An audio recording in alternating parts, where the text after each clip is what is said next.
Guntur 1 incharge అయినటువంటి నూరి ఫాతిమా గారు, నేను అందుబాటులో ఉన్నటువంటి ముస్లిం నాయకులు, అదేవిధంగా రాష్ట్ర వ్యాప్తంగా ఉన్నటువంటి ముస్లిం నాయకులతో ఫోన్లో చర్చించుకొని మేము ఒక నిర్ణయానికి రావడం జరిగింది పార్టీ వైపు నుంచి.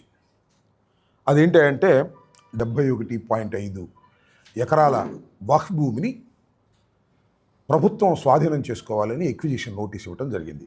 అది ఈ నెల 18వ తారీఖున నోటీసు ప్రభుత్వం వైపు నుంచి ఫామ్ నెంబర్ 6A ఇచ్చారు. ఇది ఏపీఐఏసీ అక్వైర్ చేస్తుందని, తద్వారా ప్రభుత్వం తీసుకొని ఇండస్ట్రియల్ పర్పస్ కానీ మరొక దానికి కానీ ఉపయోగించుకుంటాము అనేది వాళ్ళు ప్రభుత్వం వైపు నుంచి వచ్చినటువంటి ఆంధ్రప్రదేశ్ ప్రభుత్వం ఫామ్ నెంబర్ 6. ఈ ఎక్విజిషన్ ప్రాసెస్లో ఎవరికైనా ఏదైనా అభ్యంతరాలు ఉంటే 60 రోజుల లోపల ఆ అభ్యంతరాలను ఈ ప్రాపర్టీ ఎక్కడైతే ఉన్నదో ఆ జిల్లా కలెక్టర్కి సబ్మిట్ చేసుకునేటటువంటి రూల్ ఒకటి ఉన్నది. దాన్ని కూడా పొందుపరిచారు. ఇది వ్యక్తుల యొక్క ప్రాపర్టీ కాదు, ఒక దేవాలయాలకు సంబంధించినటువంటి ప్రాపర్టీ, ముస్లిం దేవాలయాలకు సంబంధించినటువంటి ప్రాపర్టీ. వక్ఫ్ బోర్డు అంతకుముందు అంజుమాన్ కింద ఉండేది, దాన్ని వక్ఫ్ బోర్డు స్వాధీనం చేసుకుని వాళ్ళ మధ్యన ఇది వక్ఫ్ బోర్డు ప్రాపర్టీగా పిలువబడతా ఉన్నది.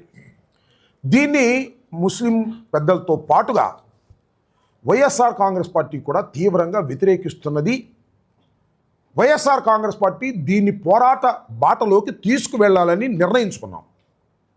ఈ వక్ఫ్ ప్రాపర్టీని మీరు స్వాధీనం చేసుకోవడానికి వీల్లేదు అని.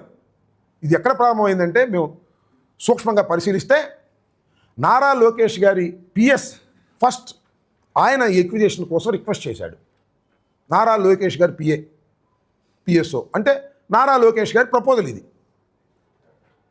అంటే ఇంకా భూమి ఎక్కడ ఉండడానికి వీలేదు రాష్ట్రంలో. మంగళగిరి పరిసర ప్రాంతాల్లో భూదాహం, ఏ భూమి ఉంటే ఆ భూమి కాజేయాలనుకుంటున్నారు. ఏదైనా ప్రజా ప్రయోజనాలకా కాదు. ఇది తీసుకోవటం, దాన్ని ఇండస్ట్రియలిస్టులకో పెట్టుబడిదారులకో ఇచ్చేసి కిక్ బ్యాక్స్ తీసుకోవటం, లైక్ మెడికల్ కాలేజెస్. మతపరమైన భూములు కూడా తీసుకొని డబ్బు సంపాదించుకోవాలనుకునేటటువంటి లోకేష్ గారి తత్వానికి వ్యతిరేకంగా ముస్లింల తరఫున వైఎస్ఆర్ కాంగ్రెస్ పార్టీ పోరాట మార్గాన్ని ఎంచుకున్నది. దానిలో భాగంగానే వాళ్ళ ఖాదర్ బాషా గారు, నూరి ఫాతిమా గారు, ఆసిఫ్ ఖాన్ గారు, ఇంకా రాష్ట్రంలో ఉన్న పెద్దలందరినీ కూడా సమీకరించేటటువంటి కార్యక్రమం చేస్తున్నాం. రూల్ ప్రకారం 60 రోజుల లోపల అబ్జెక్షన్ చెప్పేటటువంటి అవకాశం ఉంది. వ్యక్తులు కానీ వ్యక్తుల సమూహం కానీ, వ్యక్తులు కాదు వ్యక్తుల సమూహం కాదు, ఈ రాష్ట్రంలో ఉన్నటువంటి పెద్దలందరినీ సమీకరిస్తాం. 23వ తారీఖున వందలాది మంది వేలాది మందితో వెళ్ళి అబ్జెక్ట్ చేస్తాం. ఇది మతపరమైనటువంటి భూమిని మీరు కాజేస్తున్నారు, వ్యాపారం కోసం కాజేస్తున్నారు, మతాన్ని గాయపరుస్తున్నారు, మత విశ్వాసాలను దెబ్బతీస్తున్నారు మీ స్వార్థం కోసం. 1,00,000 ఎకరాలు తీసుకున్నారు పూలింగ్ మీద రైతుల దగ్గర నుంచి బలవం చేసి. దీన్ని కూడా కాజేయాలనుకునేటువంటి పద్ధతుల్లో వెళ్తున్నారు ప్రభుత్వం. వ్యక్తులు కాదు, వ్యక్తులు కానీ సంఘ విద్రోహ శక్తులు కానీ భూముల్ని ఆక్రమిస్తే ప్రభుత్వం మతపరమైన భూముల్ని కాపాడవలసినటువంటి ప్రభుత్వమే ఇవాళ దౌర్జన్యంగానో ఎక్విజిషన్ పేరుతోనో కోట్లాది రూపాయల ప్రాపర్టీని 71 ఎకరాల 5.5 భూమిని దాని మీద ఆధారపడి అనేకమైన మత పెద్దలు మత ఇన్స్టిట్యూషన్స్ బతుకుతూ ఉన్నాయి. దాన్ని లాగేసుకునేటువంటి కార్యక్రమం చేస్తున్నారు. కాబట్టి దీన్ని విస్తృతంగా రాష్ట్ర వ్యాపితంగా ఒక ఉద్యమ రూపాన్ని ఇవ్వాలని అనుకుంటున్నాం. తొలి అడుగు 23వ తారీఖు శుక్రవారం సాయంత్రం 2:30 గంటలకి ఫాతిమా గారు చెప్పారు, అంజుమన్ ఈద్గా కలెక్టరేట్ రోడ్లోనే ఉంటుంది. అక్కడ సమీకరణ అయ్యి అక్కడి నుంచి వెళ్ళి కలెక్టర్ గారు అపాయింట్మెంట్ ఇస్తే కలెక్టర్ గారికి ఇస్తాం, కలెక్టర్ గారు అపాయింట్మెంట్ ఇవ్వకుండా ఇంకోళ్ళకి ఇవ్వమంటే ఇంకోళ్ళకి ఇస్తాం, లేకపోతే అక్కడ బంట్రోతికి ఇవ్వమంటే బంట్రోతికి ఇస్తాం. ఎందుకంటే కలెక్టర్ అపాయింట్మెంట్ ఇవ్వట్లేదు, ఇస్తే లోకేష్ చంద్రబాబు ఒప్పుకోవట్లా. యాక్చువల్ కలెక్టర్ గారు తీసుకోవాలి. ఇది తీసుకుంటే సంతోషం, తీసుకోలేదు ఎవరికి చెప్తే వారికి ఇచ్చి వస్తాం. ఇది మా మొదటి అబ్జెక్షన్ చేస్తాం.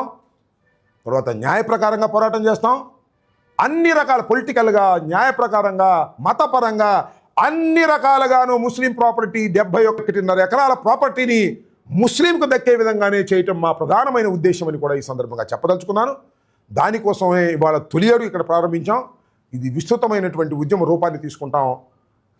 చంద్రబాబు నాయుడు గారి ప్రభుత్వం, కూటమి ప్రభుత్వం ముస్లింల ప్రాపర్టీని లాక్కునేటువంటి ఒక దుర్మార్గమైన కార్యక్రమాన్ని మేము వ్యతిరేకిస్తున్నామని ఈ సందర్భంగా చెబుతూ 23వ తారీఖున పార్టీలకు అతీతంగా మేము వైఎస్ఆర్ కాంగ్రెస్ పార్టీ చేపట్టవచ్చు, కానీ ఇది ముస్లింలకు సంబంధించిన అంశం, ముస్లింల మనోభావాలకు సంబంధించిన అంశం. తెలుగుదేశం వారు కూడా, ఇంకా ఇతర పార్టీ వాళ్ళు కూడా ముస్లింలు ఎవరైనా ఉంటే మీ ప్రాపర్టీని మీరు కాపాడుకోండి, మేము ఉన్నాం, అపోజిషన్లో ఉన్నాం కాబట్టి మేము వాళ్ళ ధైర్యంగా ముందుకు వస్తున్నాం. మాతో పాటు రండి, అనుసరించండి. ప్రభుత్వం చేస్తున్నటువంటి ఈ దుర్మార్గం వెనక్కు తీసుకునే విధంగా ఉద్యమ రూపాన్ని ఇచ్చే దానిలో మీరు కూడా కలిసి రండి అని కూడా ఈ సందర్భంగా మనం చేస్తున్నాం. ఎవరు సందేహించవద్దు. ప్రతి ముస్లిము కూడా దీన్ని రాష్ట్ర వ్యాపితంగా సీరియస్గా తీసుకోవాలా. రాజకీయాలు పక్కన పెట్టండి, వెళ్దాం. మేము వెళ్ళి దీన్ని అడ్డుకునేటువంటి ప్రయత్నం చేద్దామని, దీనికి ముస్లిం సోదరులు మతాల పట్ల గౌరవం ఉన్నవారు, నేను హిందువునే కానీ ముస్లిం అంటే గౌరవం, క్రిస్టియానిటీ అంటే గౌరవం, వారి హక్కుల్ని వారు కాపాడుకోవాలి. వారి హక్కుల్ని వారు కాపాడుకునే క్రమంలో హిందువునైనప్పటికీ కూడా వారికి సపోర్ట్ చేయవలసినటువంటి బాధ్యత ఉంటుందనే విషయాన్ని మనం గమనించాలి. ఇవాళ సమాజంలో అన్ని మతాలు కలిసి సహజీవనం చేస్తున్నటువంటి ఈ సమాజంలో మనం ఇలాంటి కార్యక్రమాలని అడ్డుకునేదానికి అందరూ ముందుకు రావాలని 23వ తారీఖున జరిగేటటువంటి ఈ కార్యక్రమంలో మీరందరూ కూడా ముందుండి రావాలని కూడా ఈ సందర్భంగా నేను మనవి చేస్తున్నాను. కాబట్టి పెద్ద ఎత్తున ఆ రోజు 23వ తారీఖున ముస్లిం పెద్దలందరూ రావాలని కూడా ఈ సందర్భంగా నేను కోరుకుంటున్నాను.